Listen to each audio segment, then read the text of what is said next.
السلام علیکم ورحمۃ اللہ وبرکاتہ مغفراتہ۔ بنی اسرائیل میں ایک شخص تھا جو کہ بہت زیادہ بدکار تھا۔ اس نے 99 قتل کیے تھے۔ اس نے لوگوں سے پوچھا کہ کیا کوئی ہے جو مجھے اس کے بارے میں بتائے۔ انہوں نے ایک راہب کا بتایا تو اس راہب کے پاس گیا، اس سے کہا کہ میں نے 99 قتل کر دیے، کیا میرے لیے توبہ کی کوئی گنجائش ہے؟ اس راہب نے کہا نہیں، تو 99 قتل کیے ہیں، تجھے کیسے معافی مل سکتی ہے؟ اس پر اس شخص نے اس راہب کو بھی قتل کر دیا اور لوگوں سے پوچھا۔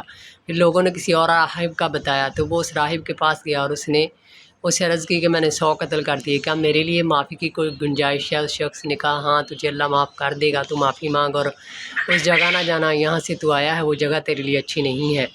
وہ شخص کسی اور جگہ جانے لگا، ابھی راستے میں ہی تھا کہ فوت ہو گیا۔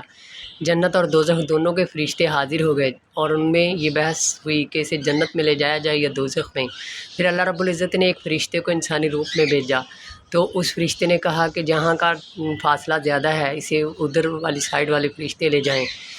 تو اللہ رب العزت نے جہاں سے وہ آیا تھا ادھر سے فاصلے کو زیادہ کر دیا کہ اس نے توبہ کی تھی سچے دل سے، تو زمین ادھر سے بڑھ گئی اور اس انسان کو جنت میں لے جایا گیا۔